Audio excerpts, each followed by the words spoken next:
Hi friends, அனைவருக்கும் வணக்கம். இன்னைக்கு நம்ம நிஃப்டி மார்க்கெட் எப்படி டைரக்ஷன் இருந்துச்சு அப்படிங்கிறதும் அதில் நம்ம எந்த விஷயங்களை சரியாக ஹேண்டில் பண்ணதனுடைய இம்பேக்டாக நமக்கு ஒரு நல்ல என்ட்ரி கிடைச்சது அப்படிங்கிற விஷயத்தையும், மார்க்கெட்டு எந்த மாதிரியான மொமெண்டம் ஃபார்ம் ஆகிருக்கும் போது நம்ம எப்படி என்ட்ரியை எடுக்கிறது, அதில் என்னென்ன கிரிட்டிக்கல் எல்லாம் நம்ம ஃபேஸ் பண்ண வேண்டியிருந்துச்சு அப்படிங்கிற டீட்டெயிலை நம்ம டிஸ்கஸ் பண்ணலாம். ஸோ அதுக்கப்புறம் ஓப்பன் இன்ட்ரெஸ்ட் அக்யூமுலேட் ஆகிருக்கக்கூடிய லெவல்ஸும், அடுத்து மார்க்கெட்டோடைய டேட்டா எப்படியெல்லாம் மேலே போக வாய்ப்பு இருக்குது, என்னென்ன லெவல்ஸில் சப்போர்ட் அண்ட் ரெசிஸ்டன்ட் ரியாக்ட் ஆகும், இந்த விஷயம் எல்லாத்தையுமே ஒன் பை ஒன்னாக நம்ம பார்க்கலாம். வீடியோ ஸ்கிப் பண்ணாமல் கடைசி வரைக்கும் பாருங்கள். ஓகே ஃப்ரெண்ட்ஸ், லாஸ்ட் வீடியோஸில் நம்ம சொன்ன லெவல்ஸ் அப்படின்றது மார்க்கெட் வந்து பார்த்தீங்கன்னா இப்படி ஒரு ரெசிஸ்டன்ட் டச் பண்ணி ஜிக்ஸாக் மொமெண்டமாக தான் கீழே இறங்கிட்டு இருக்குது. அட் த சேம் டைம் இங்கே பையர்ஸோடைய அக்யூமுலேஷன் ஸ்ட்ராங்காக இருக்குது. அதனால இந்த லெவல் பிரேக் அவுட் ஆனா இந்த லெவல் வரைக்கும் ஜிக்ஸாக்கா கீழே வர்றதுக்கு வாய்ப்பு இருக்கு அப்படிங்கிறதும், அட் த சேம் டைம் மேல இருந்து வரக்கூடிய இந்த trend line resistant break out ஆனா 25,200 வரைக்கும் மேல போறதுக்கான வாய்ப்பு இருக்கு.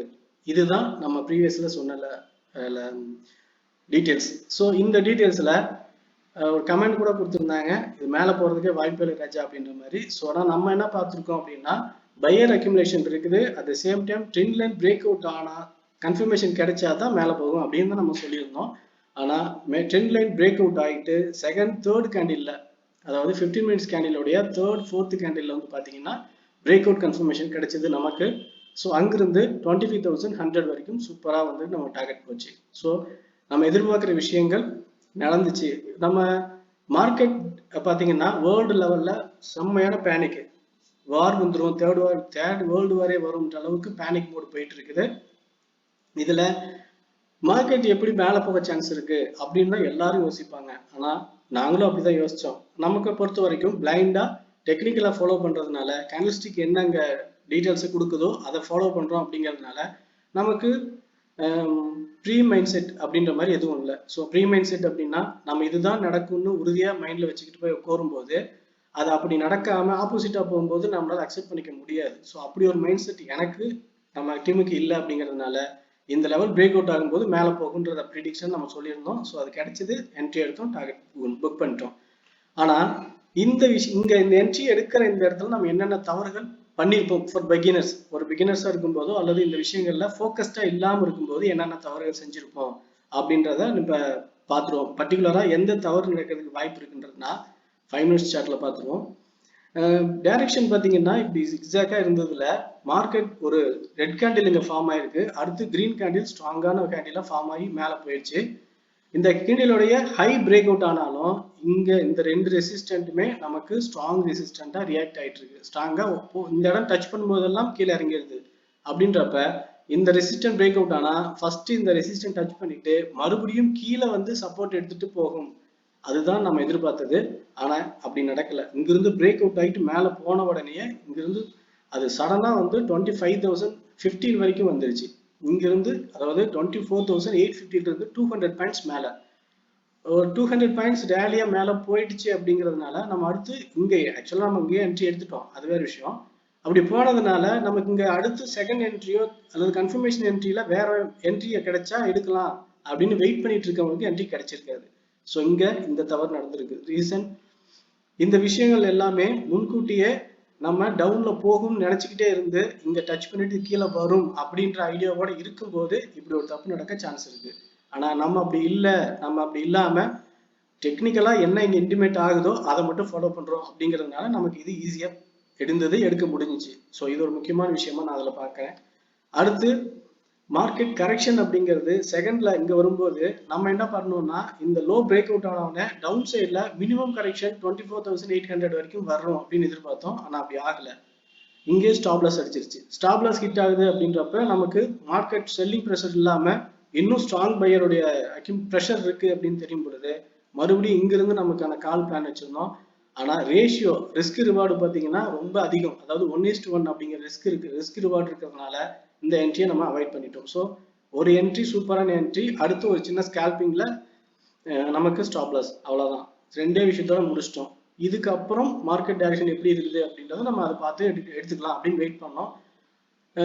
பெருசா இன்னைக்கு மொமெண்டம் டைரக்ஷன் ஆப்போசிட்டா போகல அப்படிங்கிறதுனால நம்ம அப்படியே ஒரு என்ட்ரியோட விட்டுட்டோம். ஸோ ஓகே, நம்ம ஃபாலோ பண்ணின விஷயத்த நீங்களும் ஃபாலோ பண்ணியிருந்தீங்கன்னா இந்த இடத்துல நீங்க என்ட்ரி எடுத்து டார்கெட் போயிருக்கும். இங்க தவறுகள் என்ன மாதிரி நடந்திருக்குன்னா இப்போ சொன்னேன் இல்லைங்களா, இந்த ரேஞ்ச் மூவ்ல மார்க்கெட்டோட ஜிக்ஸாக் இப்படியே தான் ஏறி ஏறி வரும் அப்படின்னு நம்ம பார்த்து பழகிட்டு இங்க ரெசிஸ்டன்ட் டச் பண்ணிடுச்சு, ஓகே மறுபடியும் கீழே வரும் எடுத்துக்கலாம் அப்படின்னு நினைச்சிட்டு இருப்போம். ஆனா பிரேக் அவுட் ஆகி மேல போகும். பிரேக் அவுட் ஆகுறது அப்படின்னா நம்ம பிரேக் அவுட் மேல போகுது, ஆனாலும் இது இங்க செல்லர்களுடைய ஸ்ட்ராங் இருக்கு, ஸ்ட்ரென்த் இங்க இருக்கு, ஸோ ரிவர்சல் ஆகும் அப்படின்னு நினைச்சு வெயிட் பண்ணுவோம். அது கீழே வர்ற மாதிரி வந்துட்டு சடனா பிரேக் அவுட் ஆகி என்ட்ரி கிடைக்காமலே கடகடன்னு மேல டார்கெட் போயிடும். ஸோ இங்க தான் நிறைய தப்பு பண்றாங்க. ஸோ அதனால ஒரு பிளைண்ட் மைண்ட் செட்டோட நீங்க என்ட்ரி ட்ரேடிங்குள்ள வாங்க. இதுதான் நடக்கும் அப்படின்னு சொல்லிட்டு ஒரு கிளியர் மைண்ட் செட்டோட கிளியர் கன்ஃபர்மேஷனோட நான் வர்றேன் அப்படின்ற மாதிரி இருக்காதீங்க. ஏன்னா மார்க்கெட் எப்போ வேணாலும் என்ன டைரக்ஷன் வேணாலும் போகும். அதுக்கு இங்க உள்ள ட்ரேடிங்ல உள்ள வரக்கூடிய நபர்கள் ட்ரேடிங்குள்ள வந்து இங்க இன்வெஸ்ட் பண்ணக்கூடியவங்களுடைய ஸ்ட்ரென்த்தை பொறுத்து தான் அந்த மார்க்கெட்டுடைய டைரக்ஷன் மேலே போகுமா கீழே போகுமா ரேஞ்சா இருக்கணுமா அப்படிங்கிறது டிசைட் ஆகும். ஸோ இந்த விஷயங்களை நம்ம கத்துக்கணும் அப்படிங்கிறது முக்கியமான விஷயமா நானும் பார்க்குறேன். ஸோ 2 விஷயத்த நான் ஃபாலோ பண்ணதுனால இந்த இடத்துல நமக்கு ஒரு ரேலி என்ட்ரி டார்கெட் கிடைச்சது. ஓகே ஃப்ரெண்ட்ஸ், இப்போ வந்து நம்ம நடந்த விஷயங்களை பார்த்துட்டோம். ஓப்பன் இன்ட்ரெஸ்ட் அக்யூமுலேஷன் அப்படிங்கிறது எப்படி இருக்கு அப்படின்னு நம்ம பார்க்கலாம்னா, ஓப்பன் இன்ட்ரெஸ்ட் அப்படிங்கிறது பார்த்தீங்கன்னா எங்க ஹையஸ்ட் அக்யூமுலேஷன் இருக்குன்னா 26,000ல 2,05,000 கான்ட்ராக்ட், அடுத்து 25,500ல 1,10,000, அதுக்கு அடுத்து 25,000. ஒவ்வொரு 500 பாயிண்ட்ஸ்லயுமே ஓப்பன் இன்ட்ரெஸ்ட் அக்யூமுலேட் ஆகிட்டு இருக்கு. அதுக்கப்புறம் சப்போர்ட் லெவல் அப்படி பார்க்கும்போது 25,000, ஓகே 25,000, அடுத்து 24,800, அதுக்கு அடுத்து பார்த்தீங்கன்னா 24,500. ஸோ இந்த 3 லெவல்ல மட்டும்தான் செல்லர், அதாவது support level open interest accumulate ஆயிருக்கு. ஸோ ஒவ்வொரு 500லயும் சப்போர்ட் ரெசிஸ்டன்ட் பிளேஸும் ஒவ்வொரு 200 to 300 பாயிண்ட்ஸ்ல சப்போர்ட் பிளேஸும் இருக்கு. அதுல 24,800 to 25,000 அப்படிங்கிறது ரெசிஸ்டன்ட் ஜோன் அப்படின்ற மாதிரி இங்க நம்ம பார்த்துடலாம். ஓகே, இப்போ அவுட்லைனா சப்போர்ட் ரெசிஸ்டன்ட்டுக்கான லெவல்ஸும் பார்த்துட்டோம். இதைத்தான் நம்ம அங்கே மார்க் பண்ணி வச்சிருக்கோம். இது நம்மளுடைய பாயிண்ட் ஆஃப் வியூல நம்ம ஏற்கனவே ஐடென்டிஃபை பண்ணனா சப்போர்ட் லெவல்ஸ் தான். அடுத்து டைரக்ஷன் நம்ம எப்படின்னு பார்த்துட்டோம். இப்போ டைரக்ஷன் மார்க்கெட் வந்து அப்சைட் மூவ் தான். அப்சைட் மூவுக்கான கன்ஃபர்மேஷன் கிடைச்சிருக்கு, ட்ரெண்ட் லைன் பிரேக் அவுட் ஆயிருக்கு, இதுக்கப்புறம் மேலே தான் போகும் அப்படின்ற மாதிரி நம்ம பிளான் பண்ணலாம். ஆனால் ஏற்கனவே சொன்ன மாதிரி பிளைண்டாக தான் நம்ம வந்து மார்க்கெட்டுக்குள்ள வரணும் அப்படின்றதுனால 2 விஷயத்த மைண்ட்ல வச்சுக்கோங்க. இங்க இருந்து இந்த லெவல் வந்து ஒரு ஜோன், ரெசிஸ்டன்ஸ் ஜோன் 25,000, 25,200, 25,000 இருந்து 25,200 அப்படிங்கிற இந்த ஜோன் லெவல் பிரேக் அவுட் ஆகுறது அப்படிங்கிறது நம்ம இந்த ப்ரீவியஸ் வீடியோஸ்ல, அதாவது இந்த இடத்துல மார்க்கெட் டைரக்ஷன் வரும்போது சொல்லியிருந்தோம். பிரேக் அவுட் ஆகுனா கொஞ்சம் இது ஒரு ரேஞ்ச் பிரேக் அவுட் கஷ்டம், கேப் அப்ல ஓப்பன் ஆகணும். அப்படி இல்லைன்னா இங்கிருந்து இப்ப நடந்த மாதிரி ஒரு ஸ்ட்ராங் செல்லிங் பையிங் ப்ரெஷர் வந்து பிரேக் அவுட் பண்ணணும், அப்பதான் பிரேக் அவுட் ஆகும் அப்படின்னு நம்ம பேசியிருக்கோம். ஸோ அதுதான் இங்கே இப்பயும் நம்ம சொல்றோம். இந்த லெவல் பிரேக் அவுட் ஆகணும்னா இங்க இருக்கக்கூடிய என்ட்ரிஸும் மறுபடியும் இங்க அந்த ரேஞ்சில் இருக்கிற என்ட்ரிஸும் அக்யூமுலேட் பண்ணிட்டு மேல பிரேக் அவுட் பண்ணாதான் முடியும். அப்படி இல்லைன்னா கேப் அப்ல ஓப்பன் பண்ணணும். கேப் அப்ல ஒரு 200 பாயிண்ட்ஸ் கேப் அப்ல ஓப்பன் பண்ணி அங்கிருந்து கீழே இறக்கி சப்போர்ட் எடுத்து மேலே ஏத்துறாங்கன்னா அதுக்கப்புறம் இந்த ரேஞ்ச் பிரேக் அவுட் ஆக சான்ஸ் இருக்கு. அப்படி இல்லைன்னா இந்த ரேஞ்ச் இன்னும் ஸ்ட்ராங்கா தான் ரியாக்ட் ஆகும். அதனால இந்த லெவலை டச் பண்ணும்போது கேர்ஃபுல்லா வெயிட் பண்ணுங்க. பிரேக் அவுட் ஆகுது அப்படின்னு கன்ஃபர்மேஷன் கிடைச்சதுக்கு அப்புறம் நம்ம அடுத்த டார்கெட்டை ஒரு 500 பாயிண்ட்ஸ் வந்து டார்கெட்டை வச்சு பிளான் பண்ணிக்கலாம். 25,200 பிரேக் அவுட் ஆகும்போது 25,500 அடுத்த டார்கெட்டை நமக்கு பிளான் பண்ணலாம்.